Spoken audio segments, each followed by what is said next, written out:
Bab 151, Tahta. Bai Ming membuka gulungan kontrak di depannya dan tiba-tiba bertanya, bagaimana jika saya tidak mau menandatangani kontrak ini? Ini adalah istana, wilayah kekuasaannya. Tidak peduli seberapa kuat Baidi, dia tidak dapat mengalahkan pasukannya.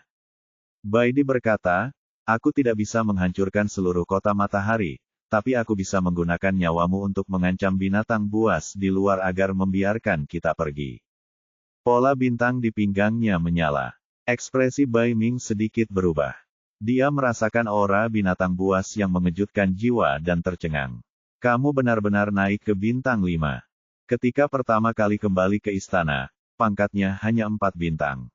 Hanya dalam waktu 4 hari, pangkatnya naik menjadi 5 bintang. Kecepatan naik level ini belum pernah ada sebelumnya. Sungguh mengerikan. Jika dia diberi waktu beberapa tahun lagi, dia pasti akan menjadi makhluk jiwa terkuat di Sun City. Bai Ming bergumam dengan tajam. Jika kamu benar-benar menyerangku, kamu tidak akan pernah bisa kembali ke Sun City lagi. Apakah pantas menyerahkan status bangsawanmu sebagai pangeran demi seorang wanita?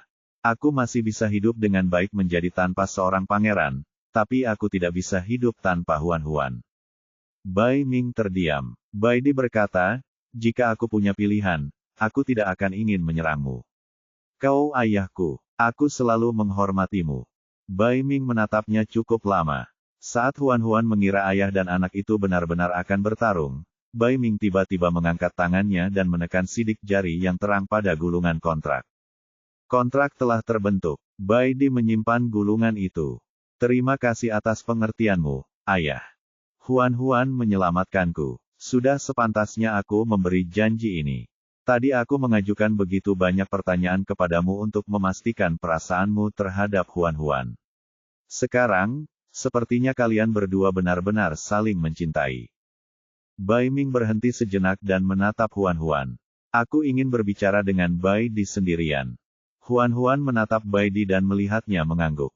Baiklah, katanya. Aku akan menunggumu di luar.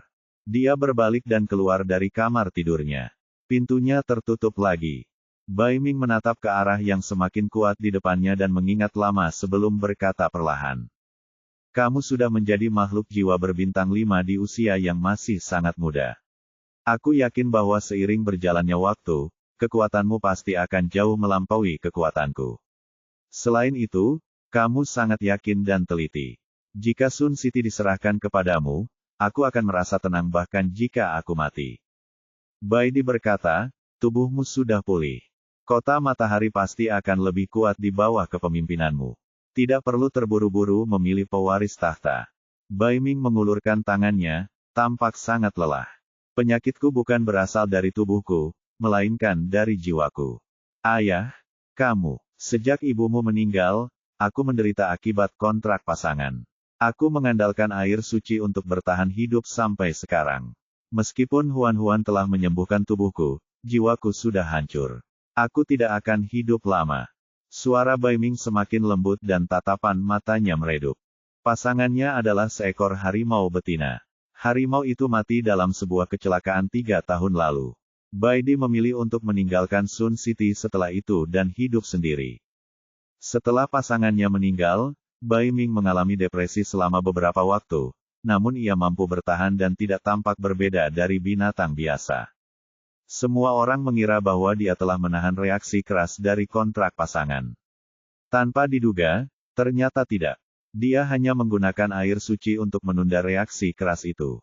Sekarang efek air suci telah mencapai batasnya, jiwanya tidak dapat menahannya lagi. Hanya masalah waktu sebelum ia pingsan. Bai Ming menatap putranya dengan tenang. Suaranya lembut, tetapi nadanya serius. Maukah kamu menjadi Raja Sun City? Imam Besar Wen Qian membawa para pelayan dewa kembali ke kuil.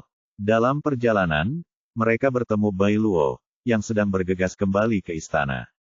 Begitu Bai Luo melihat Wen Qian, dia langsung menghalangi jalannya dan bertanya dengan napas terengah-engah, bukankah kamu sedang merawat ayah di istana? Mengapa kamu ada di sini? Wen Qian menatapnya dengan simpatik. Yang mulia akan segera meninggal. Para dewa tidak dapat melindunginya lagi. Pangeran ketiga, saya harap Anda dapat bersiap untuk yang terburuk. Mendengar ini, wajah Bai Luo langsung pucat. Tidak, omong kosong. Ayah akan baik-baik saja. Bai Luo sangat marah. Wen Qian melambaikan tangannya dan meminta para pelayan dewa di belakangnya untuk pergi. Ketika mereka adalah satu-satunya yang tersisa di koridor, dia berkata perlahan. Anda sebenarnya tahu betul bahwa kesehatan Yang Mulia sudah lama terganggu. Reaksi keras dari kontrak pasangan membuatnya berharap dia mati saja. Lega rasanya baginya untuk pergi lebih awal. Bai Luo ingin membalas, tetapi Wen Qian menghentikannya. Aku tahu kau sangat mencintai ayahmu, tetapi pada titik ini, betapapun tidak nyamannya dirimu, kau harus menghadapi kenyataan. Yang Mulia akan segera pergi, tetapi kota binatang buas ini tidak dapat hidup tanpa seorang raja. Antara kau dan pangeran kedua, siapa yang akan menjadi pewaris baru? Bai Luo mengepalkan tangannya. Ayah akan menunjuk seorang pewaris. Imam besar tidak perlu khawatir tentang hal ini. Anak yang naif, apakah menurutmu Yang Mulia akan menyerahkan tahta kepadamu? Mata Wen Qian dipenuhi dengan simpati. Sejak kamu masih muda, Yang Mulia selalu memihak pada pangeran kedua. Baik itu kekuatan, bakat, atau kecerdasan, kamu hanya bisa menjadi lawan bagi saudara keduamu. Perbedaan antara kalian berdua sangat jelas. Bagaimana Yang Mulia bisa menyerahkan tahta kepada putra bungsu yang lebih rendah dari kakak laki-lakinya dalam segala hal? Bai Luo tidak berkata apa-apa, tetapi tangannya mengepal semakin erat. Buku-buku jarinya bahkan memutih. Wen Qian melangkah perlahan di suatu tempat. Kau jelas juga bekerja keras. Dari saat kau membangkitkan keganasanmu hingga saat kau naik ke 2 bintang, kau telah berjiwa bekerja keras di setiap langkah. Setelah ratu meninggal, kau selalu berada di sisi Yang Mulia. Tapi kenapa semua orang hanya memperhatikan saudaramu? Seolah-olah kau hanya bisa hidup dalam bayangannya dan menjadi lawannya. Apakah kamu benar-benar siap hidup seperti ini? Bai Luo tidak tahan lagi dan berkata dengan marah, diam. Wen Qian menatap mata birunya yang merah dan tahu bahwa dia telah goyah, jadi dia memberikan satu dorongan terakhir. Apakah kamu ingin duduk di singgasana? Aku bisa menikmatinya. Huan duduk sendirian di tangga luar rumah. Ia meletakkan dagunya di atas tangannya dan membuka kosong ke arah koridor panjang di depannya. Dia bertanya-tanya apa yang sedang dibicarakan Bai Di dan ayahnya di ruangan itu. Seseorang berjalan dari ujung koridor. Dia teringat dan menyadari bahwa itu adalah Bai Luo. Dia tampak seperti Bai Di, tetapi rambutnya lebih pendek, dan emosi di wajahnya lebih terbuka dan jelas. Bai Luo berhenti dan menatap Huan. Kenapa kamu duduk di sini? Di mana kakak kedua? Huan menunjuk ke pintu yang tertutup di belakangnya. Dia sedang berbicara dengan Yang Mulia di ruangan itu. Bai Luo menatap pintu sejenak dan tiba-tiba bertanya. Menurutmu siapa yang lebih cocok menduduki tahta, kakak kedua atau aku? Bab 152, Perangkap. Huan tidak bisa menjawab karena Bai Ming tiba-tiba meninggal. Dalam sekejap, semua hewan di istana bergegas menuju kamar tidur Bai Ming. Mereka berlutut di lantai di luar ruangan. Mayat Bai Ming dibawa keluar dari kamar tidur dan menuju Gunung Dewa. Para penjaga mengikuti secara serempak. Seseorang meniup terompet di tembok istana. Berita kematian Raja Binatang Buas menyebar ke seluruh Sun City. Huan berdiri di tempatnya, tidak tahu harus berbuat apa. Bai Di meraih tangannya. Tetaplah dekat denganku, bisiknya. Tangan besarnya kering dan hangat. Hati Huan menemukan pijakan, dan dia terdiam. Dia mengikuti Bai Di ke depan prosesi pemakaman. Bai Luo ada di sampingnya. Setibanya di kuil, pendeta tinggi, Wen Qian, membawa para hamba dewa untuk mendoakan mendiang Bai Ming. Dia membasuh tubuh Bai Ming dengan air suci. Kemudian, Bai Di dan Bai Luo membawa tubuhnya ke Gunung Dewa. Yang lain tidak bisa mendaki gunung dan hanya bisa berdiri di kaki gunung dan menunggu. Mereka menatap Gunung Ilahi dengan tatapan fanatik. Gunung Ilahi adalah tanah suci di hati semua hewan. Mereka dipenuhi dengan kerinduan dan pemujaan terhadap gunung yang diberkati oleh para dewa tersebut. Seolah-olah mereka bisa melakukan kontak dengan para dewa selama mereka memasuki gunung para dewa ini. Hanya Huan yang tahu bahwa gunung dewa ini tidak berbeda dengan gunung biasa. Kalau ada yang istimewa, pemandian air panas di gunung ini cukup bagus. Andai saja ada sumber air panas di dekat batu itu. Dengan begitu, keluarga mereka bisa pergi ke pemandian air panas. Saat Huan-Huan membiarkan imajinasinya menjadi liar, Bai Di dan Bai Luo menuruni gunung. Pemakaman Raja Binatang telah selesai. Kehidupannya yang luar biasa telah berakhir, dan dia dimakamkan di Gunung Ilahi. Sejak saat itu, tidak ada lagi Bai Ming. Huan-Huan menatap Gunung Dewa. Dia tidak tahu bagaimana mereka menangani tubuh Bai Ming. Hewan-hewan tersebut tidak akan dikuburkan, dan dia tidak melihat asap apapun sekarang, sehingga hewan-hewan tersebut juga tidak dapat dikremasi. Mungkinkah itu kuburan air? Namun sumber air panas hanya ada di gunung tersebut. Mereka tidak mungkin menenggelamkan jenazah mereka ke sumber air panas, bukan? Tanpa disadari, dia tenggelam dalam pikirannya. Sun City tidak bisa hidup tanpa seorang raja. Calon raja baru harus segera dikonfirmasi. Biasanya, raja baru akan diidentifikasi secara pribadi oleh raja sebelumnya. Setelah melewati pemeriksaan kuil dan memastikan tidak ada masalah, raja baru akan mengambil alih.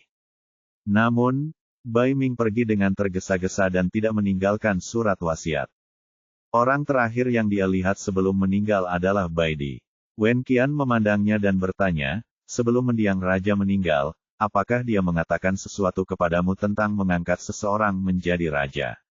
Bai Di berkata dengan tenang, jika aku berkata bahwa ayahku ingin menjadikanku raja, apakah kamu percaya padaku?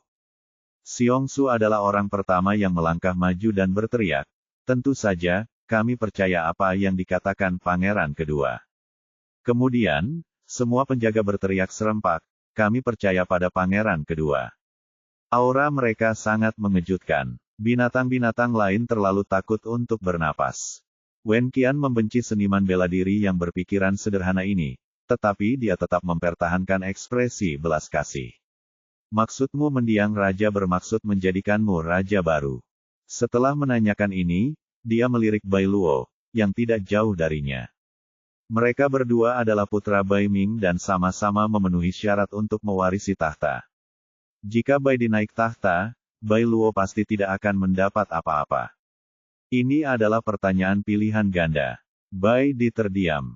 Xiong Su berkata dengan tegas, Yang mulia, Anda tidak hanya luar biasa dalam pertempuran, tetapi Anda juga sangat cerdas. Anda adalah kandidat terbaik untuk mewarisi tahta. Mendiang raja pasti terkesan dengan Anda, itulah sebabnya dia memilih Anda sebagai raja baru. Tolong jangan mengecewakan mendiang raja. Dengan itu, dia berlutut dan berteriak lagi, tolong, Yang mulia, naik tahta. Para penjaga di belakangnya juga berlutut serempak. Tangisan mereka memekakkan telinga. Silakan mewarisi tahta, Yang mulia. Huan-Huan kembali sadar dari tangisannya dan menatap kosong ke pemandangan di depannya. Bai Luo menertawakan dirinya sendiri. Benar saja, semua orang hanya bisa melihat kecemerlangan saudara keduanya.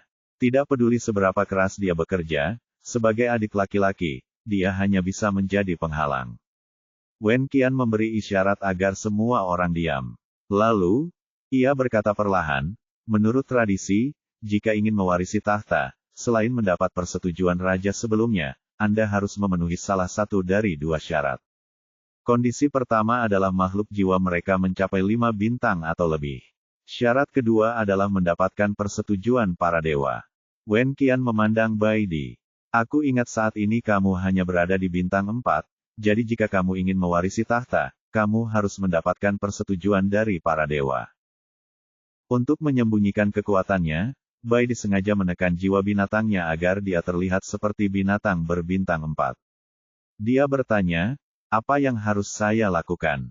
Wen Qian tersenyum. Sederhana saja, selama Anda meminum air suci percobaan yang dianugerahkan oleh para dewa dan masih aman dan sehat setelah 1 hari, Anda dapat berhasil mewarisi tahta. Dia meminta air suci percobaan dibawa dan ditempatkan di depan Bai Di. Huan-Huan melihat ke semangkuk air suci percobaan dan tidak bisa menahan diri untuk tidak bertanya, apa maksudmu dengan tetap aman dan sehat setelah meminumnya? Wen Qian berkata dengan penuh arti, jika para dewa mengakui ahli warisnya, mereka secara alami akan meninggalkan ahli warisnya dengan selamat. Namun jika para dewa tidak mengakuinya, semangkuk air ini akan membuatnya menderita.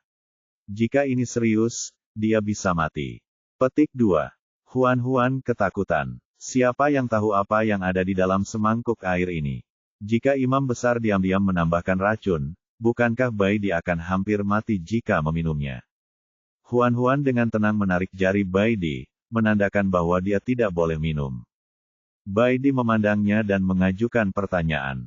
Apakah kamu ingin aku naik tahta? Huan-Huan tercengang. Ini adalah kedua kalinya seseorang menanyakan pertanyaan ini kepadanya hari ini. Bai Luo lah yang menanyakannya terlebih dahulu. Memikirkan hal ini, Huan-Huan tidak bisa menahan diri untuk tidak melihat ke arah Bai Luo. Dia juga melihat ke arah momen ini, ekspresinya tersembunyi di balik bayang-bayang. Huan-Huan tidak memahami politik yang berantakan. Dia hanya berharap Baidi selamat.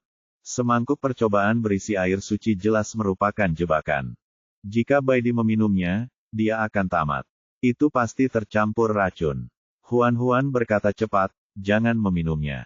Jangan mewarisi tahta. Ayo pulang, oke. Baidi tersenyum, mata birunya dipenuhi kelembutan. Oke. Dia mengambil Huan-Huan dan kembali menatap Wen Qian. Istriku ingin pulang, jadi aku tidak ingin naik tahta lagi. Kamu bisa menyimpannya sendiri. Dengan itu, mereka pergi secara damai. Mereka meninggalkan sekelompok besar orang yang berdiri di tempat, saling memandang. Setiap orang yang mengira akan terjadi pertumpahan darah tercengang. Wen Qian terdiam. Jika seseorang bisa membaca pikirannya, dia mungkin akan melihat kata-kata, tolong tunjukkan cintamu, lalu cepat mati. Dan, kebijakan bodoh. Apapun yang terjadi, karena Baidi mengundurkan diri secara sukarela, itu adalah kabar baik bagi kuil. Baidi terlalu kuat dan licik. Yang terpenting, dia sangat waspada terhadap kuil. Jika dia mewarisi tahta, itu akan berdampak buruk pada kuil. Sekarang Baidi telah menyerahkan warisannya, hanya Bai Luo yang tersisa untuk mewarisi tahta. Bab 153, kamu sebenarnya melakukannya di belakangku. Huan-Huan dan Baidi kembali ke rumah untuk berkemas. Mereka tidak membawa banyak barang bawaan, sehingga bisa berkemas dengan cepat. Baidi memasukkan tas kecil kulit binatang ke dalam cincin interspatialnya dan berkata kepada Huan-Huan, saya akan pergi ke kamar dagang untuk melunasi rekening selama 2 hari terakhir. Maukah kamu tinggal di istana dan menunggu aku kembali? Atau maukah kamu pergi ke kamar dagang bersamaku? Huan-Huan segera berkata, saya akan pergi ke kamar dagang bersamamu. Dia tidak mengenal istana tersebut dan merasa tidak aman tinggal di sana. Dia merasa lebih aman mengikuti Baidi. Baidi menggendongnya dan berjalan keluar. Ada banyak orang di kamar dagang, katanya.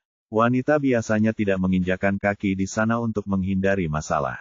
Aku akan mengirimmu ke rumah beruang bambu nanti. Bisakah kamu bermain di sana sebentar? Huan-Huan sangat senang melihat panda itu lagi. Tentu saja. Ketika meninggalkan istana, Huan-Huan mau tidak mau bertanya, mengapa kamu dan Bai Luo membawa jenazah mendiang raja ke atas gunung? Baidi berkata, menurut tradisi, setelah raja binatang mati, tubuhnya akan dibuang ke gunung suci. Ketika saatnya tiba, dewa akan datang dan mengambil jiwanya. Huan-Huan merasa ini terdengar seperti fantasi. Apakah benar ada dewa dan jiwa? Aku tidak tahu. Baidi terdiam beberapa saat, lalu menambahkan, tetapi aku berharap ada hal-hal seperti jiwa sehingga setelah ayah meninggal, jiwanya dapat bersatu kembali dengan ibu. Huan-Huan belum pernah melihat ratu atau kakak perempuan tertua Baidi sejak dia memasuki istana. Tidak ada seorang pun di sekitarnya yang berbicara kepadanya tentang hal itu. Meski bingung, dia terlalu malu untuk bertanya. Hari ini, pertama kalinya dia mendengar Baidi berbicara tentang ibunya. Huan-Huan menyadari bahwa ibunya telah meninggal. Dia memeluk leher Baidi erat-erat dan berkata dengan lembut, mereka pasti akan sangat bahagia setelah bersatu kembali. Saya harap begitu. Rumah beruang bambu berada di kawasan tempat tinggal para bangsawan. Dindingnya sangat tinggi, dan orang bisa melihat hamparan luas bunga dan pepohonan saat mereka masuk.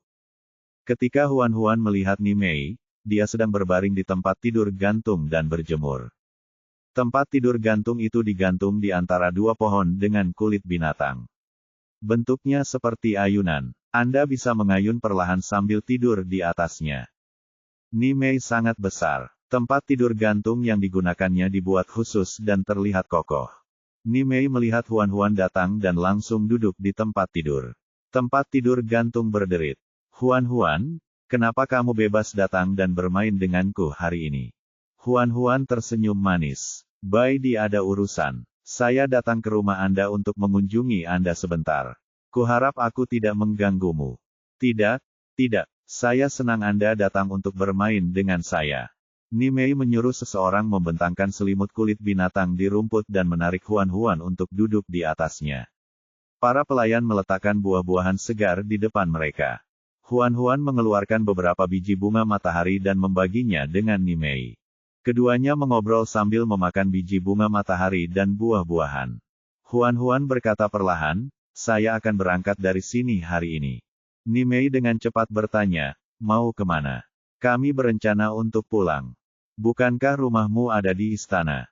Huan-Huan menggelengkan kepalanya. Istana bukanlah rumah kami. Rumah kami jauh. Nimei tidak tega meninggalkannya. Apakah kamu akan kembali lagi di masa depan? Aku tidak tahu. Baidi dibesarkan di Sun City.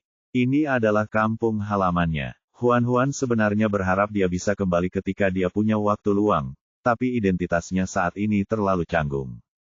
Apakah dia bisa kembali bergantung pada Bai Luo dan imam besar? Nimei sangat tertekan. Jika kamu tidak datang ke Sun City di masa depan, maka aku tidak akan bisa memakan buah dan sayurmu. Sejak dia membeli buah-buahan dan sayur-sayuran dari Huan-Huan, dia jatuh cinta dengan sayur-sayuran dan buah-buahan tersebut, terutama rebung yang lezat. Itu sangat lezat sehingga dia tidak bisa berhenti memakannya. Belakangan, bahkan keluarganya pun jatuh cinta dengan buah dan sayuran tersebut. Seluruh keluarga memakannya bersama. Sayuran dan buah-buahan yang mereka timbun dikonsumsi dengan sangat cepat. Mereka mungkin akan segera dimakan. Huan-Huan tidak berdaya. Saya tidak punya pilihan. Sun City terlalu jauh dari rumah kami. Bahkan jika saya ingin menjual hasil panen saya kepada Anda, saya tidak akan dapat mengangkutnya. Apakah kamu masih memiliki sayuran dan buah-buahan? Terutama rebung. Apakah Anda punya lebih banyak? Saya ingin membeli lebih banyak. Masih banyak stok di ring interspatial, tapi tidak nyaman bagi Huan-Huan untuk mengeluarkannya sekarang. Dia hanya bisa berkata dengan samar, aku akan bertanya pada Bai di kapan dia kembali. Perempuan biasanya hanya bertanggung jawab untuk makan, minum, dan bersenang-senang. Hewan jantan bertanggung jawab atas semua urusan sepele di rumah, jadi Nimei tidak ragu dengan jawaban Huan-Huan. Dia menantikan kedatangan Baidi. Tanpa diduga, bukannya Baidi, orang tak terduga lainnya datang. Bai Luo. Nimei paling menyukai rebung, sedangkan Bai Luo berada di urutan kedua. Begitu dia melihat Bai Luo, dia langsung tersenyum. Namun, hal pertama yang dikatakan Bai Luo adalah, saya di sini untuk mencari Huan-Huan. Bisakah kita bicara secara pribadi? Senyum membeku di wajahnya. Dia pertama kali melihat Bai Luo, lalu ke Huan-Huan. Tiba-tiba, dia sepertinya memahami sesuatu dan menangis. Kamu benar-benar bertindak di belakangku. Bu Ho. Huan-Huan dengan cepat menghiburnya. Jangan menangis. Hubunganku dengan Bai Luo tidak seperti yang kamu pikirkan.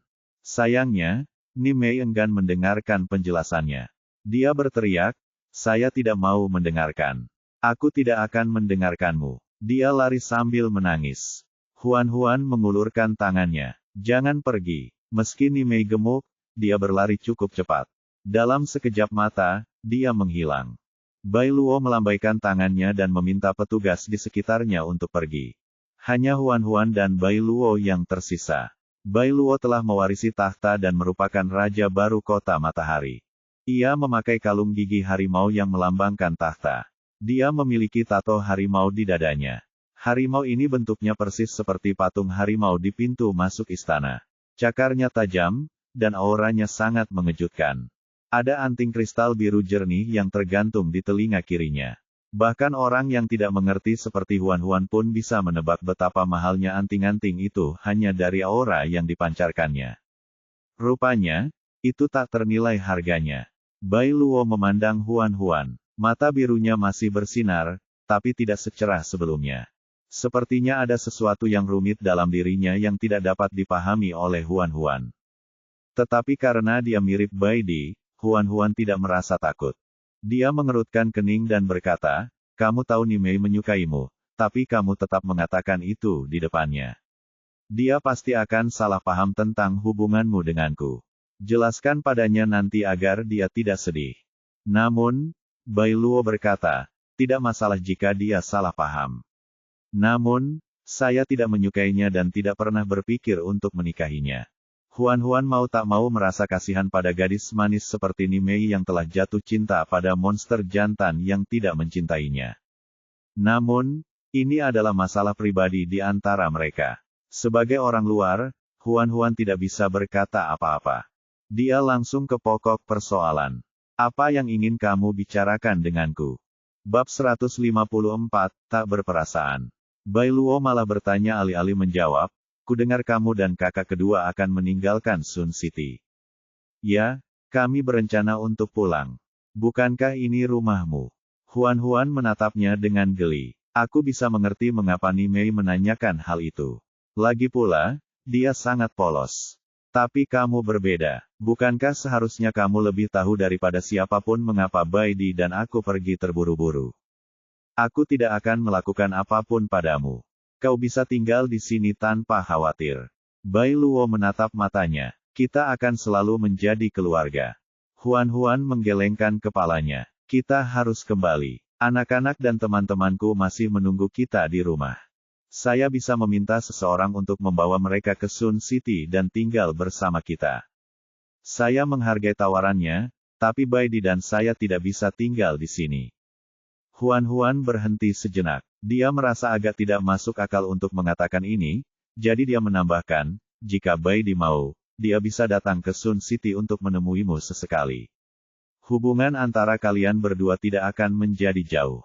Tanpa diduga, Bai Luo menatapnya dan bertanya, "Bagaimana denganmu? Kamu tidak akan datang ke Sun City lagi?" Huan-Huan tidak ingin datang ke sini lagi. Orang-orang yang tinggal di kota binatang buas ini semuanya adalah karnivora. Sayuran dan buah-buahan yang ditanam oleh keluarganya tidak laku. Jika ada lebih banyak herbivora di sini, dia bisa mempertimbangkan untuk datang ke sini beberapa kali lagi di masa mendatang untuk berbisnis. Namun, dia tidak mengatakannya secara langsung. Dia hanya menjawab samar-samar, "Kita lihat saja nanti." Bai Luo tidak puas dengan jawabannya. Apa maksudnya dengan ucapannya itu? Dia hanya menuruti kemauanku. Bai Luo memegang tangannya dan mengerutkan kening. "Mengapa kamu selalu menolak permintaanku? Apakah aku benar-benar lebih rendah dari saudaraku di hatimu?" Huan-Huan terkejut dengan pertanyaannya yang tiba-tiba dan lupa melepaskan diri dari cengkeramannya. Dia menatapnya dengan tatapan kosong. "Bukannya aku pikir kau tidak bisa dibandingkan dengan Bai Di." Namun, Bai Luo bersikap seolah-olah dia tidak mendengarnya. Dia tetap agresif. "Menurutmu aku tidak sepintar dan sekuat kakakku, kan? Apa yang kau bicarakan? Aku sama sekali tidak mengerti. Lepaskan aku." Bai Luo tidak hanya tidak melepaskannya, tetapi dia juga melangkah maju dan menekannya ke pohon. Lengannya menopang sisi tubuhnya, memenjarakannya dengan kuat dalam pelukannya. Dia menundukkan kepalanya ke arah gadis itu. "Aku sudah berusaha keras, tetapi kalian semua mengabaikanku. Di mata kalian, hanya Bai Di yang akan selalu ada." Huan-Huan bersandar pada batang pohon yang keras. Tidak ada jalan keluar. Dia hanya bisa berjuang sekuat tenaga, mencoba melepaskan diri dari belenggunya. Akan tetapi, dia terlalu lemah untuk mendorong Bai Luo. Wajahnya memerah karena cemas. "Bai Luo, tenanglah." Bai Luo mencengkeram dagunya dan memaksanya untuk mendongak. "Tetaplah di sini. Sebagai pasanganku, aku bisa memberimu kekayaan yang tak terbatas. Apakah kamu tidak suka beruang bambu? Jika kamu tetap di sini, kamu bisa datang dan bermain dengan mereka setiap hari." Huan-Huan merasa bahwa Bai Luo sangat tidak normal. Dia sangat berbeda dari penampilannya yang biasanya ceria dan ceria. Dia sekarang seperti seekor binatang jantan yang marah, matanya penuh dengan perampokan dan kebrutalan. Huan sedikit takut. Suaranya bergetar. Aku adik iparmu. Bagaimana aku bisa bersamamu? Tidak, aku tidak pernah memperlakukanmu sebagai kakak iparku. Bai Luo menundukkan kepalanya dan mendekatinya. Mata birunya menatapnya. Aku sangat menyukaimu. Aku benar-benar ingin menjadi pasanganmu dan menghabiskan sisa hidupku bersamamu. Meski takut, Huan berusaha tetap tenang. Bukan seperti itu. Aku bisa merasakannya. Kamu sama sekali tidak menyukaiku. Bai Luo terkekeh. Kau salah. Aku sangat menyukaimu. Kamu bisa menipu orang lain, tapi kamu tidak bisa menipu dirimu sendiri. Kamu tidak punya perasaan romantis padaku. Karena kamu tidak percaya perasaanku padamu itu nyata, aku harus membiarkanmu menyadarinya sendiri. Setelah mengucapkan kata terakhir, dia tiba-tiba mencondongkan tubuh ke depan dan mencium bibir Huan. Mata Huan terbelalak ketakutan saat dia berjuang mati-matian. Bai Luo mengandalkan kekuatannya dan mengabaikan perlawanannya sama sekali. Dia mencengkeram dagu wanita itu dengan satu tangan dan bagian belakang kepalanya dengan tangan yang lain, memaksanya menerima ciuman yang tidak bisa disebut lembut itu. Huan hampir menangis. Dia tidak menyukai Bai Luo. Dia tidak ingin dicium olehnya. Seseorang tolong selamatkan dia. Pada saat ini, bunga teratai yang tadinya terbujur kaku di atas kepalanya mulai menumbuhkan kuncupnya. Kelopak bunganya yang berwarna merah muda langsung berubah menjadi hitam, dan kuncupnya mekar menjadi bunga teratai. Tiba-tiba bunga itu tumbuh lebih dari 10 kali lebih besar dan menggigit kepala Bai Luo dengan ganas. Bai Luo merasakan bahaya dan segera melepaskan Huan, menghindari serangan mendadak dari Lotus. Huan memanfaatkan kesempatan itu untuk melepaskan diri. Dia menyeka air di mulutnya dan mengangkat tangannya untuk menamparkan Bai Luo dengan keras. Ada retakan. Bai Luo tertegun mendengar tamparannya. Itulah pertama kalinya dia ditampar, dan oleh seorang perempuan kecil yang lemah pula. Untuk sesaat, dia tidak tahu bagaimana harus bereaksi. Bibir Huan memar karena gigitannya. Bibirnya merah dan bengkak, dan matanya merah. Ada tetesan air mata yang menggantung di sudut matanya. Dia tampak seperti telah menderita kesedihan yang mendalam. Melihatnya seperti ini, hati Bai Luo tiba-tiba terasa sakit. Dia tidak bisa menahan diri. Jangan menangis. Huan menarik napas dalam-dalam dan berusaha menahan tangis. Dia berteriak, aku tidak akan menangis karena orang sepertimu. Kuncup itu terkulai dan mengusap pipinya dengan lembut. Tapi, jangan bersedih. Aku akan membunuhnya. Meski tidak pantas, Huan tidak dapat menahan diri untuk tidak mengencangkan bunga itu. Teratai kecil, bagaimana kamu bisa mengucapkan begitu banyak kata sekarang? Bukankah sebelumnya kamu hanya bisa mengucapkan dua kata? Selain itu, bentuknya menjadi jauh lebih besar. Ada polong biji teratai hijau kecil di tengah kelopaknya. Kelihatannya kecil dan sangat lucu. Teratai berkata dengan lembut, aku sudah dewasa. Aku bisa bicara banyak dan melindungimu sekarang. Huan menyentuh kelopaknya. Setelah gangguan ini, keluhan yang dia rasakan tadi sangat berkurang. Namun dia masih marah. Dia tidak marah pada dirinya sendiri, melainkan pada Bai Luo. Bai Luo, tidak masalah bagaimana kau memperlakukanku, tapi bagaimana kau bisa melakukan ini pada Bai Di. Dia selalu sayang. Jika dia tahu tentang apa yang baru saja kau katakan, betapa sedihnya dia. Bai Luo berjanjian mukanya. Aku hanya mengatakan yang sebenarnya. Jika itu benar, berarti kamu benar-benar tidak berperasaan. Huan tidak ingin melihatnya lagi. Dia menyentuh bunga teratai itu. Teratai kecil, ayo berangkat. Teratai itu pencampuran daun-daunnya yang tajam ke arah Bai Luo. Jika dia berani menindas ibunya lagi, dia akan tercabik-cabik. Ia kembali ke bentuknya yang patuh, kuncup merah mudanya yang kecil bersandar di kepala Huan. Seolah-olah penampilan yang garang tadi hanyalah ilusi. Bab 155, Penindasan. Bahkan setelah Huan mengambil 2 langkah, dia masih merasa marah. Dia menatap Bai Luo dan mengumpulkan keberaniannya. Saya kehilangan kedua orang tua saya saat saya masih muda, dan saya tidak memiliki saudara kandung di samping saya. Satu-satunya saudara yang saya miliki memperlakukan saya sebagai beban yang bisa dibuang begitu saja. Saat saya masih muda, saya bermimpi untuk memiliki keluarga. Saya tidak perlu menjadi terlalu kaya. Saya hanya perlu menjadi seperti orang biasa, tetapi itu mungkin hanya mimpi bagi saya. Mimpi yang dulu tak bisa kuwujudkan kini menjadi beban yang sangat kau benci. Terus terang saja, kau hanyalah sampah sok penting yang tak berguna. Karena kamu tidak menyukai Baidi, itu bagus. Berikan dia padaku dan aku akan hidup bersama selamanya. Adapun kau, mati saja dengan tahtamu.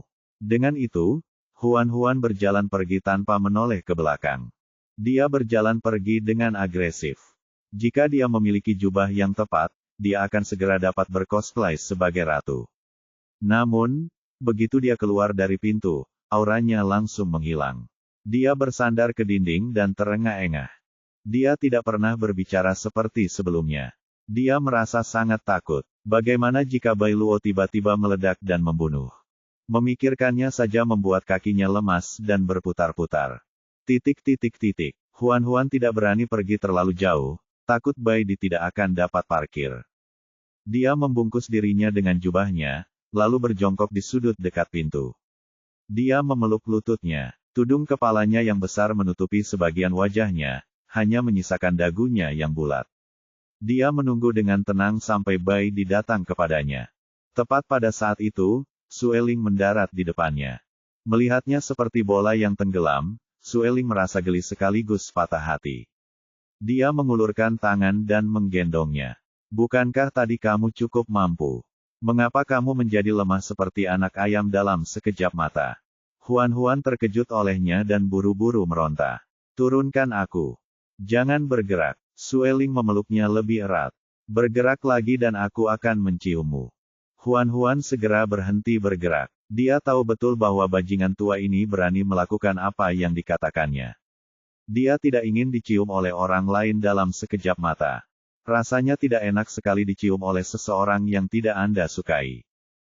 Si topi koboi memanfaatkan kesempatan itu untuk melepas kap mesin dan mengusap punggung tangan Sueling dengan penuh kasih sayang.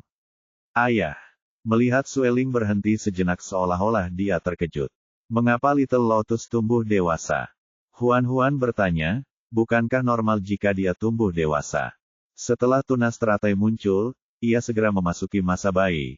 Namun jika ingin memasuki masa remaja, ia membutuhkan banyak nutrisi. Huan bingung. Nutrisi apa? Apakah kamu berbicara tentang udara? Bukan hanya udara, ada juga kekuatan hidup. Sueling terdiam sejenak. Aku hampir lupa. Kamu memiliki benih kayu ilahi di dalam dirimu. Kayu ilahi adalah sumber kekuatan hidup. Teratai kecil pasti telah menyerap kekuatannya. Huan tidak mengerti. Sueling mengembangkan sayapnya dan mengasuhnya. Setelah beberapa saat, dia menyadari apa yang sedang terjadi dan mengejutkan. Bagaimana kamu tahu aku memiliki benih kayu ilahi? Sueling berkata dengan acuh tak acuh, kamu memiliki aura kayu ilahi di tubuhmu. Meskipun sangat samar, aku masih bisa menciumnya jika aku mendekat. Huan langsung menjadi gugup. Dia tidak menyangka benih kayu ilahi akan ditemukan dengan mudah. Dia harus berhati-hati di masa mendatang. Tampaknya merasakan kekhawatirannya, Sueling berbicara lagi, kamu tidak perlu terlalu gugup. Hanya sedikit binatang buas di dunia ini yang tahu seperti apa bau benih kayu ilahi. Bahkan jika mereka menciumnya, mereka tidak akan tahu apa itu. Kegugupan Huan sedikit mereda. Dia menatap Sueling dengan curiga. Mengapa kamu tahu segalanya? Sueling tertawa. Karena aku sudah tua, aku berpengetahuan luas. Huan tahu bahwa dia mengejeknya karena mengira dia sudah tua. Dia menyentuh hidungnya dengan rasa kesal, berpikir bahwa pria ini tidak hanya tua, tetapi juga picik. Dia bisa mengingat ucapan santai itu selama berhari-hari. Dia sengaja mengalihkan topik pembicaraan. Kau mau membawaku kemana? Untuk membawa Anda ke orang yang ingin Anda temui. Sueling membawa ke Baidi. Pada saat ini, dia baru saja keluar dari kamar dagang dengan dua binatang jantan yang tidak dikenalnya di belakangnya. Salah satu binatang jantan berkata dengan hormat, jaga dirimu, pangeran kedua. Kami akan menyiapkan pasukan sekarang. Kita akan berkumpul di luar kota nanti. Bai Di mengangguk. Ya, sampai jumpa nanti. Ketika dia berbalik, dia melihat Huan Huan berdiri di sekelilingnya, dan Sue Ling di belakangnya. Kenapa kamu di sini? Bai Di mendekat dan menggendongnya. Bukankah aku sudah bilang padamu untuk menungguku di rumah beruang bambu? Huan Huan menundukkan kepalanya, tudungnya menutupi sebagian besar wajahnya. Dia melingkarkan lengan di leher pria itu dan memeluk dadanya.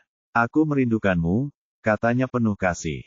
Mereka hanya berpisah sebentar, tapi gadis kecil itu merindukannya. Hati Bai Di meleleh.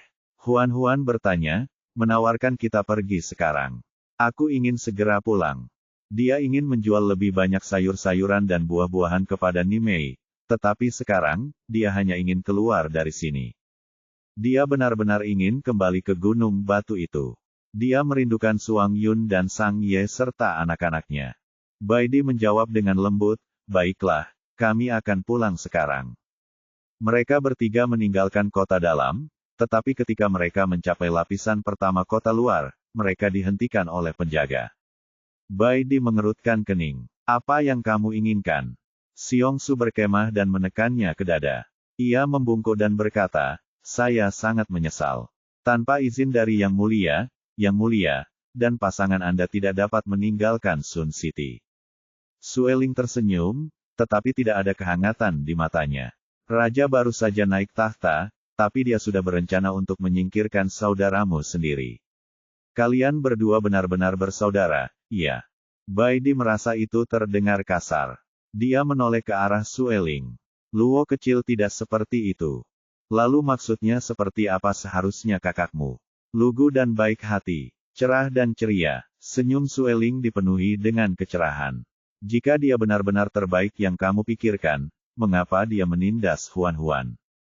Bai Di tercengang. Dia menyebutkan Huan Huan. Sue Ling melirik gadis kecil yang ingin membenamkan kepalanya di perut dan bertanya sambil tersenyum tipis, Huan Huan, kenapa kamu tidak berani mengangkat kepalamu dan membiarkan Bai Di kesayanganmu melihat mulutmu?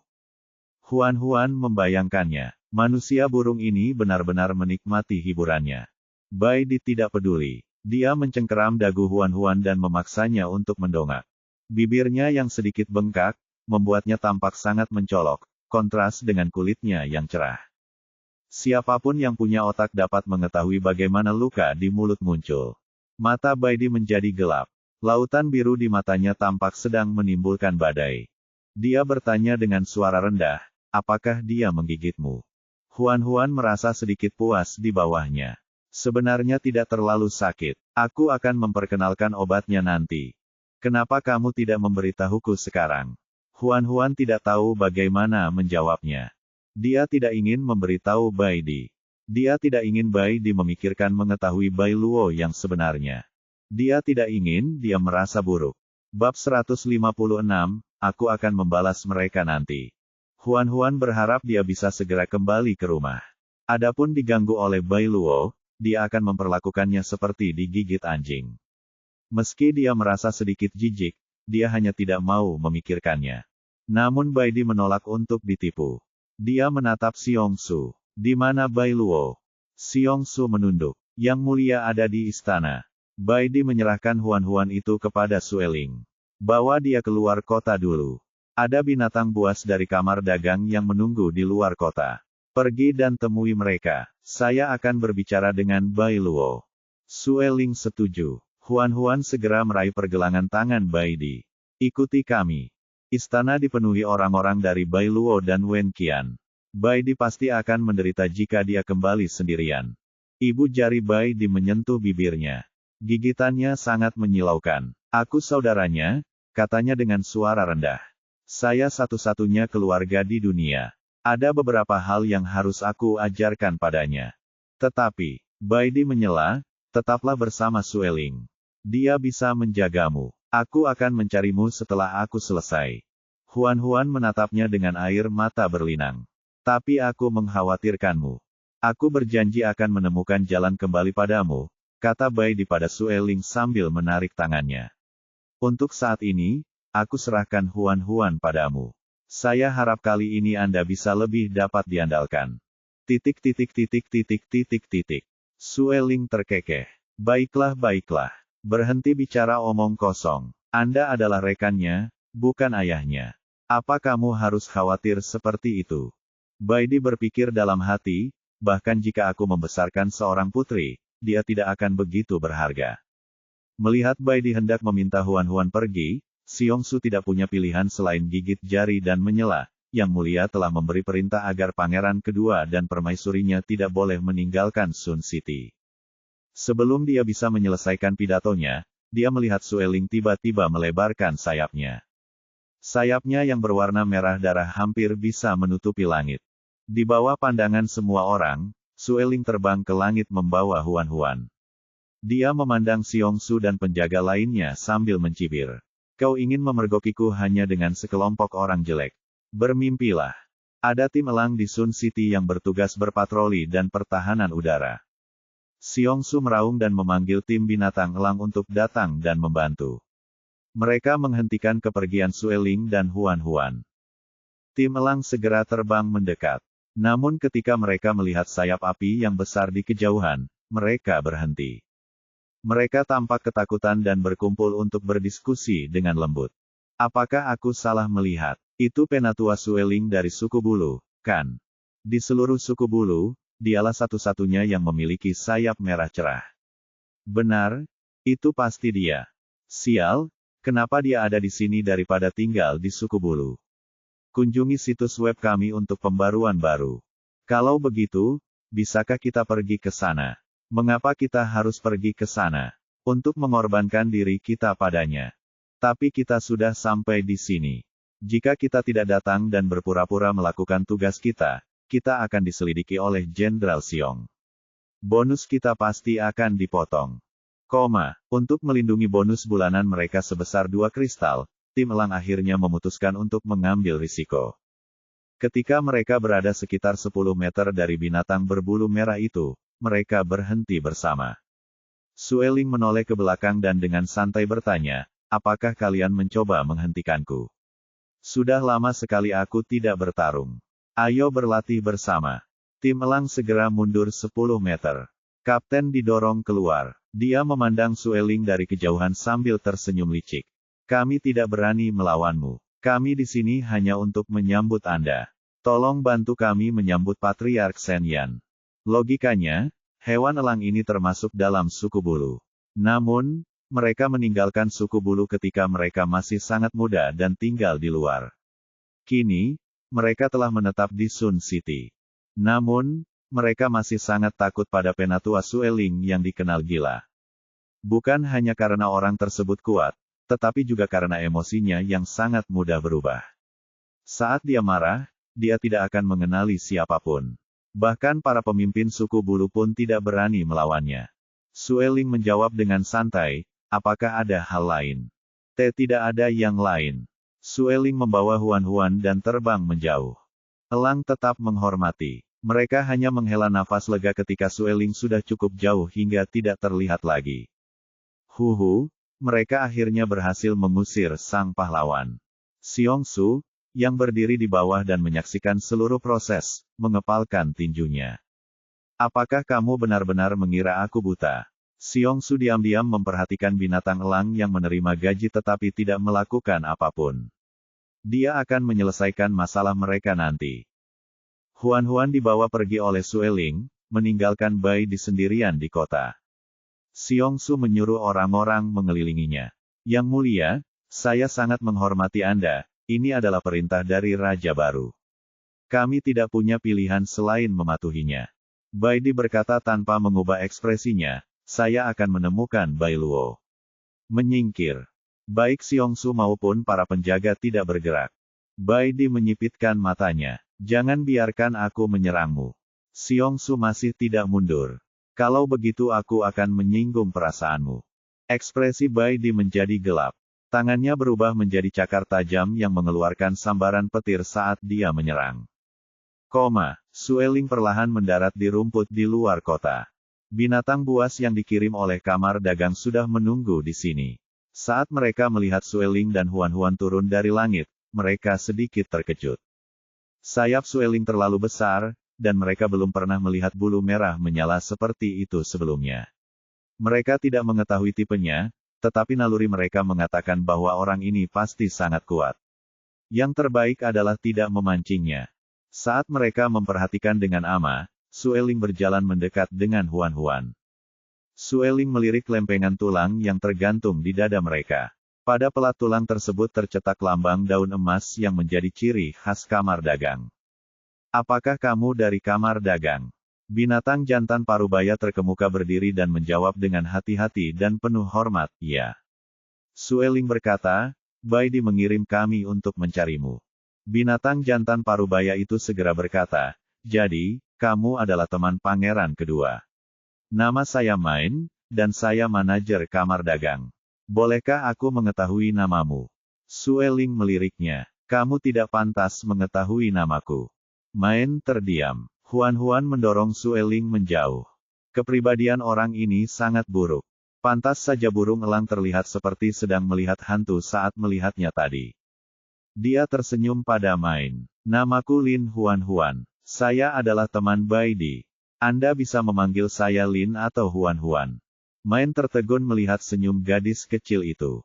Gadis kecil ini sungguh cantik. Kulitnya seputih salju, matanya melengkung seperti sedang tersenyum, dan terdapat lesung pipit kecil di kedua sisi mulutnya. Main, yang telah bepergian jauh dan bertemu banyak wanita, mau tidak mau merasa kagum padanya.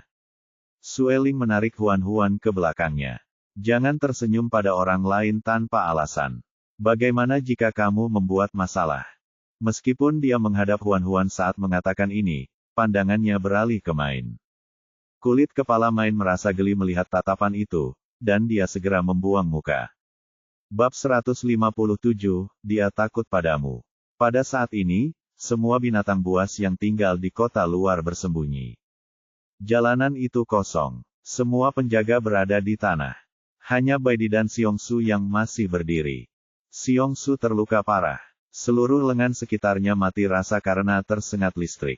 Dia mendongak ke arah Baidi, terengah-engah. Kamu benar-benar naik ke 5 bintang. Baidi tidak lagi menyembunyikan kekuatannya. Kekuatan bintang 5 yang tiba-tiba itu membuat Xiongsu dan yang lainnya lengah. Mereka dengan cepat tersungkur ke tanah. Rambut Baidi agak berantakan, dan ada beberapa lecet. Namun secara keseluruhan, dia jauh lebih baik daripada Xiongsu. Baidi berkata dengan tenang, aku tidak ingin membunuh siapapun. Jangan menghalangi jalanku. Melihat dia hendak pergi, Xiongsu tidak dapat menahan diri untuk bertanya, mengapa? Kamu jelas memiliki kekuatan bintang 5. Mengapa kamu tidak mewarisi tahta? Almarhum Raja jelas telah menyerahkan tahtamu sebelum dia meninggal. Namun Baidi berkata, ayah tidak mewariskan tahtaku. Xiongsu menolak untuk mempercayainya. Bagaimana mungkin? Almarhum Raja sangat menghargai Anda. Orang terakhir yang ia lihat sebelum meninggal adalah Anda. Tidak ada yang lebih cocok untuk posisi itu selain Anda. Tanpa berkata apa-apa lagi, Baidi melangkah menuju pusat kota. Para penjaga berusaha keras untuk berdiri. Mereka terluka, namun tidak ada yang terluka parah atau meninggal. Jelaslah bahwa Baidi sengaja bermaksud lunak pada mereka. Di masa lalu, sebelum Baidi meninggalkan Sun City, ia bertanggung jawab atas urusan pertahanan dan militer. Para pengawal telah mengikuti di medan perang untuk membunuh musuh dan membahayakan nyawa mereka. Mereka sangat percaya pada Baidi. Begitu pula dengan Xiongsu, ia sebenarnya berharap Baidi akan mewarisi tahta. Namun pada akhirnya, Bai Luo menjadi raja baru. Sekarang, mereka harus mendengarkan perintah Bai Luo untuk menyerang Baidi. Sungguh membuat frustrasi. Xiongsu mengusap lengannya yang mati rasa karena petir dan mengerutkan kening. Bagaimana kita bisa mengejarnya? Kita tidak bisa mengalahkannya. Bahkan jika kita bisa, tidak ada dari kita yang bisa memenjarakannya secara kejam. Lalu bagaimana jika atasan melanjutkan masalah ini? Xiongsu terletak di tanah seperti sepotong daging besar. Aku terluka parah. Bukannya aku menolak mengejarnya, tapi aku tidak bisa bergerak. Para penjaga tetap tenang. Bos, bagaimana Anda bisa menjadi jenderal seperti ini? Tidak seorang pun tahu apakah itu karena aura Bai Di yang terlalu menakutkan atau karena Bai Luo telah memberikan perintah. Tidak seorang pun menghentikan perjalanan dari luar kota menuju istana. Dia berjalan memasuki istana tanpa halangan dan melihat Bai Luo di tempat latihan. Bai Luo adalah satu-satunya orang di seluruh tempat latihan. Lingkungan di sekitarnya sangat kosong. Bukannya terkejut melihat Bai Di, dia malah tersenyum cerah. Kakak kedua, kamu akhirnya sampai. Bai Di berhenti 2 meter darinya. Ciri-ciri wajah kedua bersaudara itu sangat mirip, tetapi Bai Di selalu lembut dan pendiam, sedangkan Bai Luo lebih terbuka dan ceria. Ketika dia tersenyum, dia tampak seperti anak laki-laki yang ceria dan penuh semangat. Bai Luo masih tersenyum cerah, namun kelembutan di wajah Bai Di telah menghilang. Bai Di berkata, aku ingin bertarung denganmu lagi sebelum aku pergi. Bai Luo langsung setuju, tentu saja. Kali ini, mereka tidak mempertahankan wujud manusia mereka. Sebaliknya, mereka berubah menjadi wujud binatang. Kedua harimau putih itu berdiri di kedua sisi. Mereka tampak hampir identik, tetapi jika diperhatikan lebih dekat, harimau putih di sebelah kiri memiliki kilatan biru ungu di matanya. Yang di sebelah kiri adalah Bai Di. Kali ini, Bai Di tidak melepaskan saudaranya. Dia menerkamnya tanpa sepatah kata pun. Bai Luo tidak berdiri di atas upacara dan melangkah maju tanpa ragu-ragu. Kedua belah pihak mulai berkelahi. Ketika kedua harimau itu diundang lagi, Bai Di tiba-tiba bertanya, mengapa kamu menawarkan Huan-Huan? Pengganggu. Bai Luo terdiam sejenak. Apakah aku mengganggunya? Atau apakah dia mengatakan sesuatu kepadamu? Dia tidak mengatakan apapun. Lalu kenapa kamu begitu yakin bahwa aku menindasnya? Setelah mengatakan itu, Bai Luo mencakarnya. Bai Di menghindari cakarnya. Kau menggigit mulutnya, bukan? Heh. Bai Luo terkekeh dan terus menyerang. Aku menggigitnya, tapi mungkin dia siap. Jika dia bersedia, dia pasti akan mengatakan yang sebenarnya. Tapi dia tidak mengatakan apapun.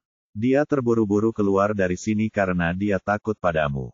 Dia takut padaku. Kenapa? Hanya karena aku menciumnya. Bukankah binatang jantan menggunakan trik ini untuk mengejar betina yang mereka sukai? Bai Luo mengejutkannya dan menendangnya. Berhentilah membayangkan pura. Kau sama sekali tidak menyukainya. Alih-alih menghindar, Bai Di menangkap gerakannya. Listrik biru ungu mengalir keluar dari tubuh Bai Di, membuat seluruh tubuh Bai Luo mati rasa. Dia jatuh ke tanah. Bai Di memanfaatkan kesempatan itu untuk menerkamnya. Cakarnya menekan, cakarnya yang tajam hanya selebar sehelai rambut untuk mengiris daging. Hanya dengan tusukan ringan saja, darah Bai Luo akan keluar di tempatnya. Bai Di menatapnya dan berkata dengan dingin, kau mengejarnya karena kau tahu dia ahli pengobatan. Kau ingin menyimpannya untuk kepentinganmu sendiri. Tentu saja, akan lebih baik jika kau bisa memanfaatkannya untuk menahanku. Bibir Bai Luo berkedut. Aku tidak tahu apa yang kamu bicarakan. Bukannya aku tidak tahu tentang hal-hal yang kau lakukan secara rahasia. Aku hanya berpura-pura tidak tahu. Petik 2, petik 2. Mata Bai Di memuaskan. Sebelum ibu dan ayah meninggal, mereka menitipkanmu padaku. Aku selalu berusaha sebaik mungkin untuk menjagamu. Bahkan jika kamu sesekali bertindak berlebihan, aku hanya akan menutup mata. Aku tidak menyangka kamu bahkan ingin menggunakan Huan-Huan. Bai Luo mencibir. Jangan sebut nama ayah dan ibu di hadapanku. Mereka hanya melihatmu di mata mereka. Akulah yang selalu diabaikan. Mereka sama sekali tidak menyayangiku. Jika ayah tidak mencintaimu, dia tidak akan secara khusus mengingatkanku untuk tidak merebut tahta darimu sebelum dia meninggal. Bai Luo tercengang. Matanya membelalak tak percaya. Apa yang kau katakan? Bukankah ayah sudah menyerahkan tahtamu? Bai Di menceritakan kepadanya apa yang terjadi hari itu. Ayah bertanya padaku apakah aku ingin mewarisi tahta sebelum dia meninggal. Di dalam ruangan yang remang-remang, Bai Di menatap ayahnya yang sudah tua di tempat tidur dan menahan keengganannya. Aku tidak ingin naik tahta. Suara Bai Ming sangat lemah. Kenapa? Sangat sedikit binatang buas yang menolak godaan tahta. Ketika aku meninggalkan Gunung Batu, aku berjanji kepada Suang Yun dan Sang Ye bahwa aku akan membawa Huan-Huan kembali dengan selamat. Jika aku membawanya untuk tinggal di Sun City, kedua orang itu pasti tidak akan membiarkanku pergi. Mereka mungkin akan membawa sekelompok binatang serigala untuk membunuhku. Baidi berhenti sejenak, lalu menambahkan, dan Huan-Huan tidak suka di sini. Gunung Batu adalah rumah kita. Bab 158, Kebenaran. Bai Ming mengerti. Sepertinya kamu benar-benar mencintainya. Baidi berkata terus terang, karena dia pantas untuk dicintai. Bai Ming tersenyum lega. Aku khawatir kau akan bertarung dengan Little Luo untuk memperebutkan tahta setelah aku pergi, tapi sepertinya aku terlalu banyak berpikir. Dia berhenti sejenak untuk mengatur napas sebelum melanjutkan. Dulu, karena kematian King Yu, aku selalu menaruh dendam pada Luo kecil. Aku selalu merasa bahwa dialah yang membunuh King Yu dan sengaja mengabaikannya untuk waktu yang lama. Dia sudah sangat menderita. Sekarang setelah berpikir-pikir, aku melampiaskan amarahku padanya. Dia tidak bersalah, sedangkan aku yang bersalah. Namun, tubuhku sudah menjadi seperti ini. Tidak ada yang bisa kulakukan untuk menebusnya selain menyerahkan tahta kepadanya. Luo kecil selalu ingin pewaris tahta. Dia telah melakukan banyak hal untuk itu. Dia akan sangat senang jika dia bisa naik tahta. Setelah mengatakan ini, Bai Ming sudah sangat lelah. Dengan pertengkaran tenaga, dia menyampaikan isi tangan dengan gemetar. Baidi. Baidi segera mengucapkan selamat kepadaku. Aku di sini. Luo kecil terlihat ceria, tapi sebenarnya dia sangat sensitif. Aku khawatir padanya. Setelah aku pergi, kamu harus membantu merawatnya. Jangan biarkan dia diganggu, terutama oleh kuil. Dia tidak menyelesaikan ucapannya, tetapi Baidi mengerti maksudnya. Aku akan melakukannya. ... Jangan bersedih. Meskipun tubuhku akan mati, jiwaku akan segera bersatu kembali dengan King Yu. King Yu, berjalanlah lebih pelan. Tunggu aku. Bai Ming menutup matanya sedikit demi sedikit, dan tangannya terjatuh lemah. Baidi berlutut dan menutupi matanya dengan satu tangan. Bahunya terangkat. Air mata jatuh tanpa suara. Setelah mendengar cerita Baidi, Bai Luo berdiri bersandar di tanah untuk waktu yang lama. Tanpa sadar ia bertanya, kau berbohong, kan? Ayah tidak pernah menyukaiku. Bagaimana mungkin dia mewariskan tahtaku?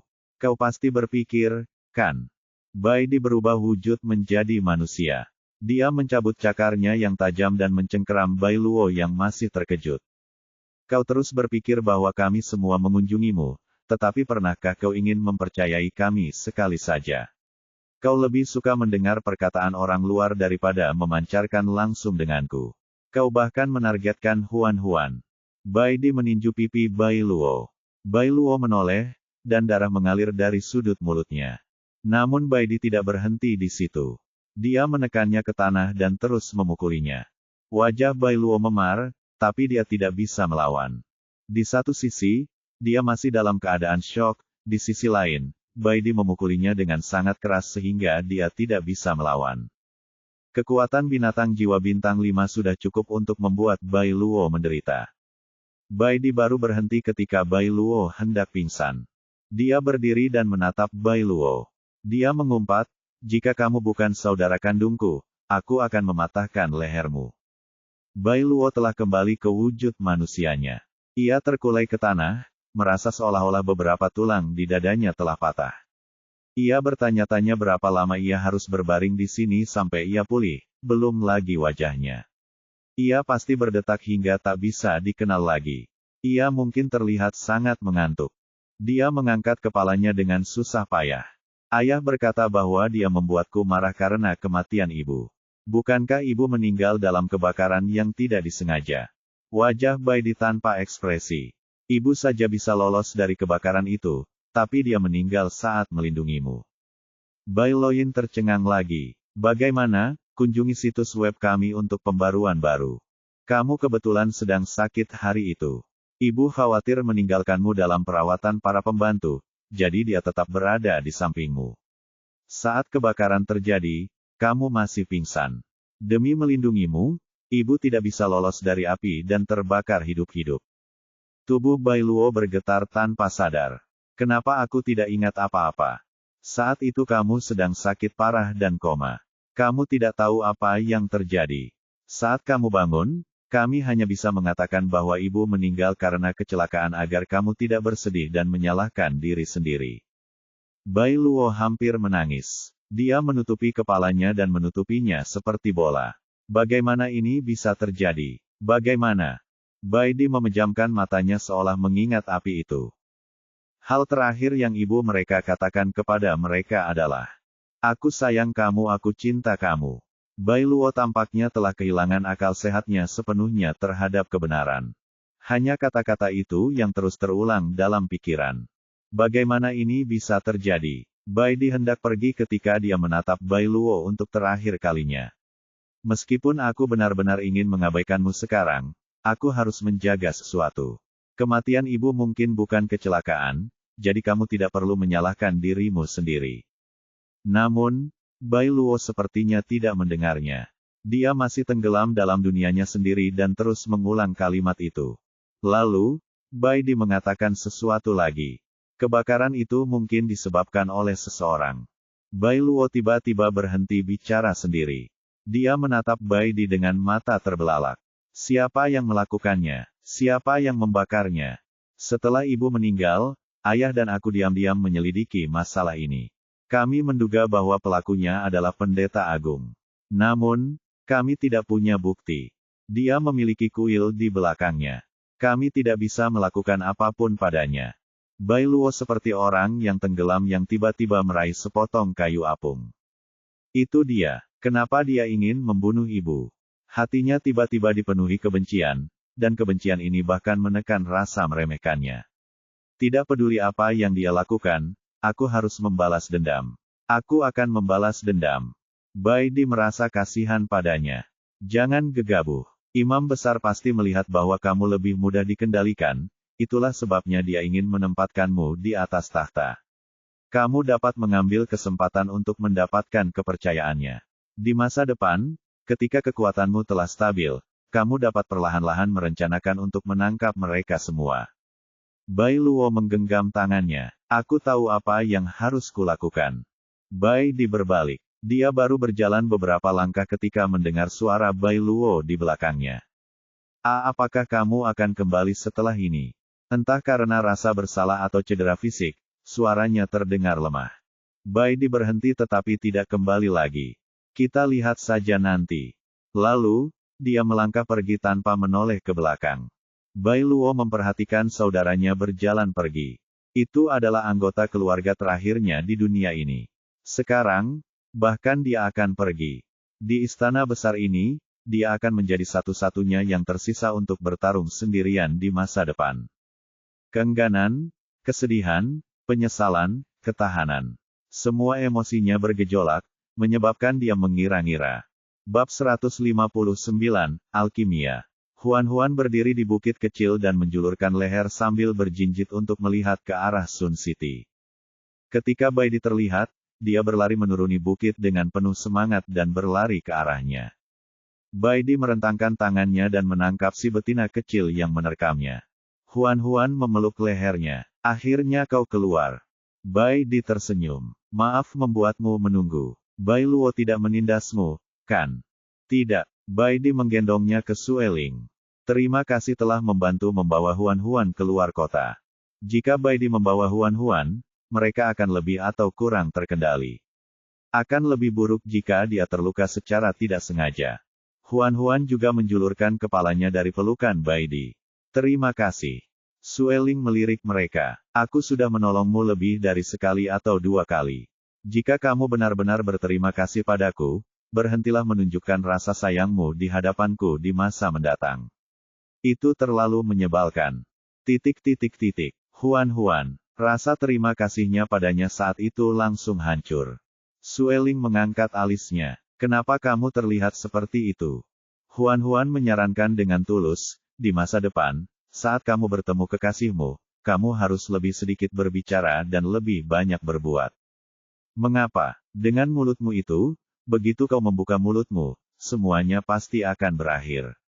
Sueling. Bai Di tersenyum pada mereka, lalu melambaikan tangan pada Main. Ayo berangkat selagi masih pagi dan cari tempat untuk beristirahat sebelum hari mulai gelap. Main membawa 19 ekor binatang jantan kali ini. Mereka semua adalah karyawan kamar dagang. Mereka semua berubah menjadi wujud binatang. Mereka membawa tas kulit berbagai ukuran di punggung mereka. Tas-tas itu menggembung. Tidak diketahui apa isinya. Baidi berubah menjadi harimau putih dan menggendong Huan-Huan ke depan kelompok. Main mengikuti bersama anak buahnya sambil membawa tas. Sueling melebarkan sayapnya dan terbang tinggi di langit. Huan-Huan menoleh ke arah Main di belakangnya. Ia membungkuk mendekati telinga harimau putih itu dan bertanya dengan rasa ingin tahu. Mengapa kamu membawa orang-orang dari kamar dagang keluar kota? Baidi menjelaskan, ketika saya pergi ke kantor dagang untuk membayar tagihan, Main sangat tertarik dengan sayur-sayuran dan buah-buahan yang kami tanam. Ia ingin membeli ladang sayur dan kebun buah kami secara langsung, tetapi saya menolaknya. Oleh karena itu, mereka tidak punya pilihan selain menerima barang terbaik berikutnya. Mereka berencana untuk menandatangani perjanjian pasokan jangka panjang dengan kami. Saya akan membawa mereka kembali kali ini untuk menunjukkan jalannya. Di masa mendatang, jika mereka ingin datang ke Gunung Batu untuk mengambil barang, mereka bisa datang langsung. Huan-Huan berpikir dalam hati, jika ini dikembangkan menjadi bisnis jangka panjang di masa depan, bukankah jalan dari Gunung Batu ke Kota Matahari akan berevolusi menjadi jalur sutra yang setara di dunia binatang? Tidak, seharusnya namanya jalan sayur dan buah. Lanjutkan membaca di 0NMYB0XN0VL. Huan-Huan memikirkannya dan merasa geli. Perjalanan itu cukup panjang dan membosankan. Ketika Huan-Huan bosan, dia mengeluarkan buku pengantar alkimia dan membukanya. Kata-kata di dalamnya semuanya ditulis dalam bahasa Mandarin yang disederhanakan. Kalimat-kalimatnya tampak cukup sederhana, tetapi terlalu banyak istilah profesional. Dia merasa pusing setelah membaca 2 halaman. Dia tidak bisa membaca lagi. Huan-Huan tak dapat menahan diri untuk tidak memanggil pelan. Anak nakal kecil. Suara sistem 438 berkata, ya. Huan-Huan bertanya, saya membeli sesuatu di Crystal Mall. Anda juga harus bertanggung jawab atas purna jual, kan? Sistem 438 tercengang. Ia belum pernah melihat tuan rumah yang mengajukan permintaan purna jual.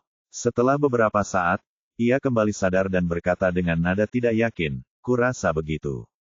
Huan-Huan segera berkata, kalau begitu bantu aku menerjemahkan semua yang ada di manual ini. Sistem 438 terkejut. Buku itu ditulis dalam bahasa Mandarin yang disederhanakan. Dengan latar belakangmu, kamu seharusnya bisa memahaminya.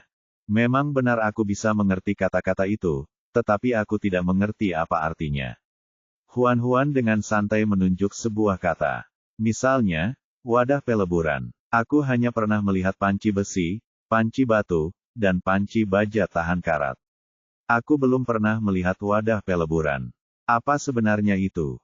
Sebelumnya, kamu tinggal di kota binatang buas selama 3 hari 3 malam. Setelah menyelesaikan misi, bukankah kamu diberi hadiah berupa seperangkat wadah peleburan? Huan-Huan membeku. Terlalu banyak hal yang terjadi selama kurun waktu ini. Setelah misi selesai, hadiahnya otomatis diberikan kepadanya. Saat itu, dia bahkan tidak sempat melihatnya sebelum melemparkannya ke dalam cincin interspatial. Mendengar perkataan si kecil berat, Huan-Huan segera mengeluarkan 1 set wadah peleburan dari tempat cincinnya. Ada 4 buah dalam 1 set lengkap dengan tutup dan sendok kecil. Semuanya terbuat dari emas. Huan-Huan berpikir dalam hatinya bahwa set ini pasti akan terjual dengan harga yang sangat mahal di bumi. Sistem 438 secara singkat memperkenalkan penggunaan wadah peleburan. Setelah Huan-Huan mendengarkannya dan merujuk pada deskripsi di buku petunjuk, dia tampak memahami sesuatu. Saya merasa bahwa alkimia sedikit mirip dengan obat-obatan. Akan tetapi, jika diteliti lebih saksama, akan ditemukan bahwa alkimia mencakup cakupan yang lebih luas daripada obat-obatan biasa. Bahkan dapat dikatakan bahwa obat-obatan hanyalah cabang kecil dari alkimia. Selain itu, alkimia dapat memurnikan logam, mengubah struktur materi, dan menciptakan karya ajaib yang tak terhitung jumlahnya melalui berbagai reaksi kimia. Di dunia alkimia, tidak ada yang tidak dapat Anda pikirkan. Itu mungkin bahkan jika Anda ingin membuat meriam. Tentu saja, itu dengan asumsi Anda adalah seorang alkemis yang ulung. Huan perlahan membuka kembali buku pengantar alkimia. Dia membaca seluruh manual dalam 5 hari. Seorang ilmuwan terkenal mengatakan bahwa praktik adalah satu-satunya kriteria untuk menguji kebenaran. Huan memutuskan untuk melakukan percobaan kecil untuk menguji seberapa baik ia telah belajar. Untuk menghindari kecelakaan, ia secara khusus memanfaatkan kesempatan itu untuk berlari ke tempat terpencil sendirian saat semua orang sedang makan dan beristirahat. Ia mengambil wadah peleburan dan menaruhnya di atas api. Ia mengikuti contoh formula dalam buku petunjuk dan menuangkan air terlebih dahulu.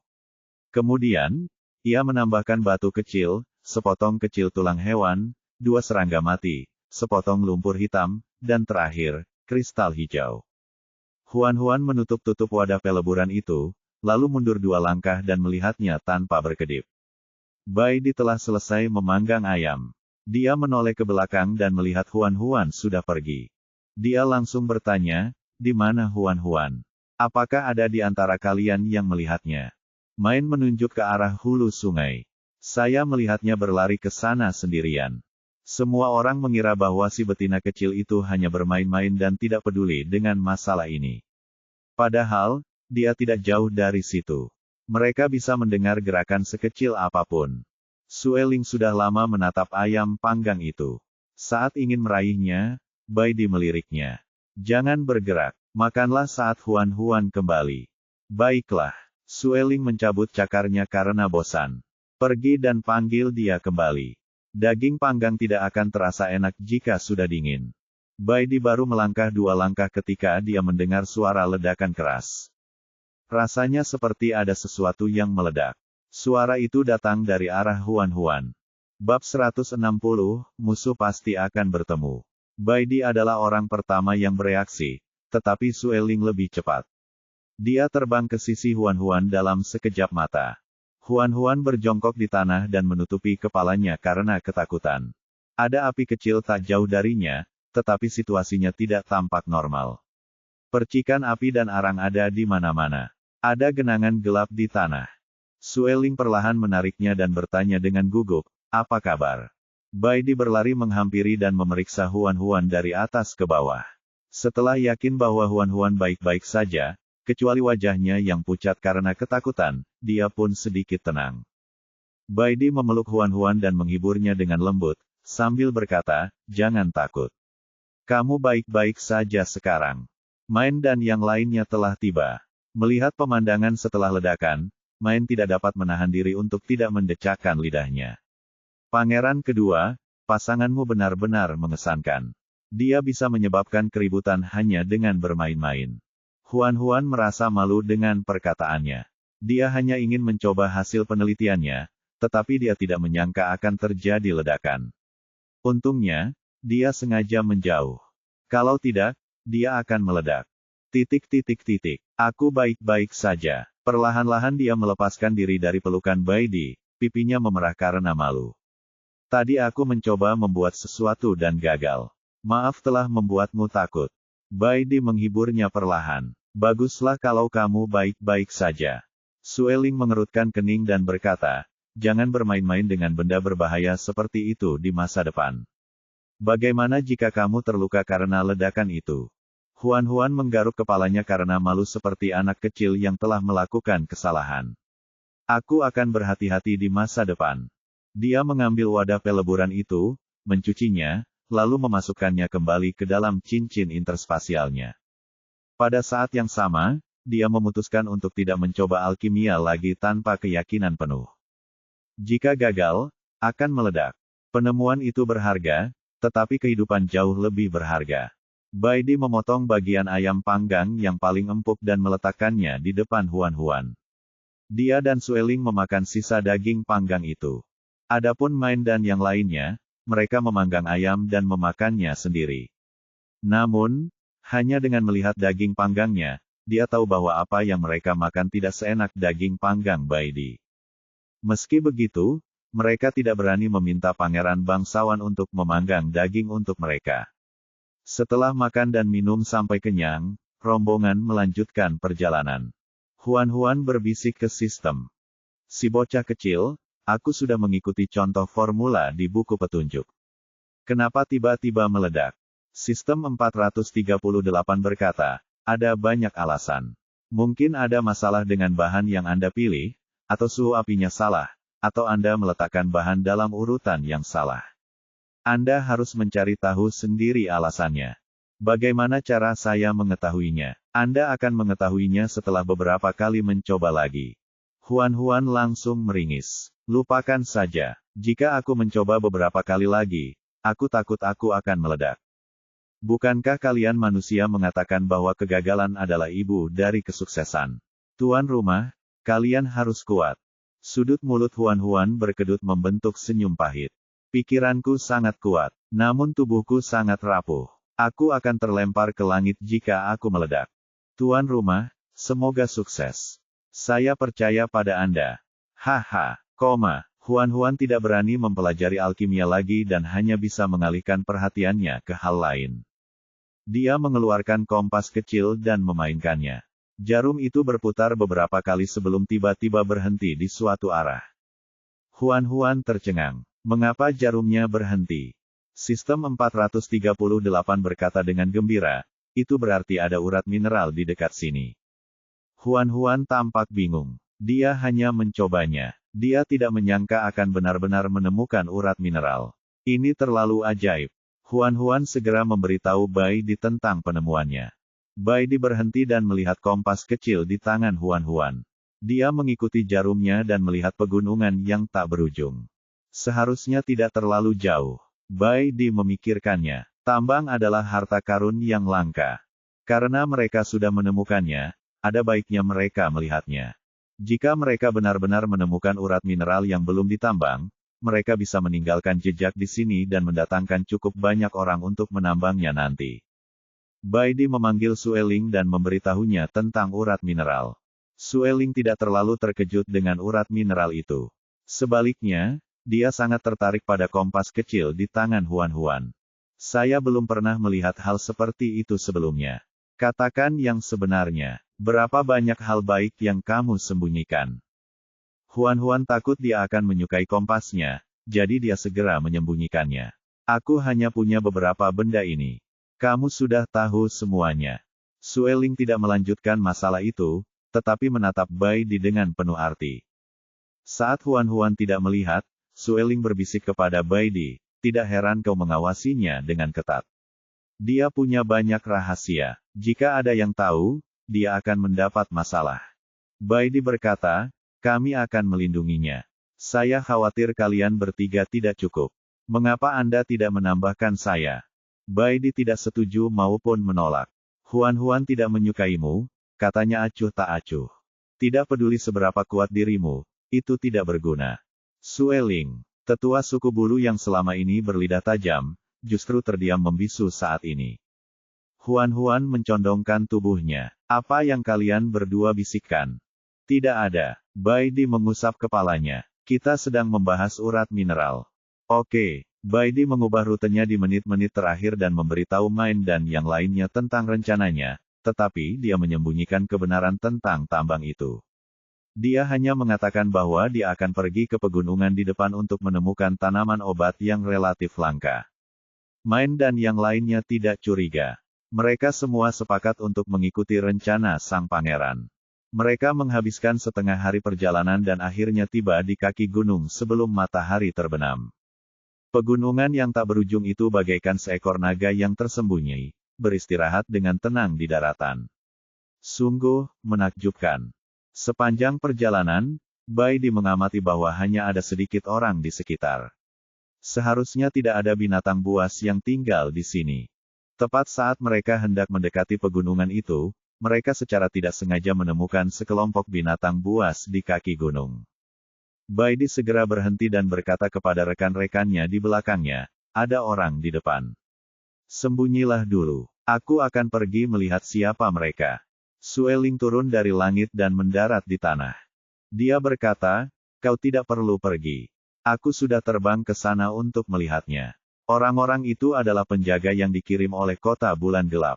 Mereka semua adalah binatang buas yang telah membangkitkan binatang buas, jiwa mereka. Orang yang bertanggung jawab untuk memimpin tim adalah Ma King. Mendengar nama Ma King, Huan tidak dapat menahan ekspresi terkejutnya.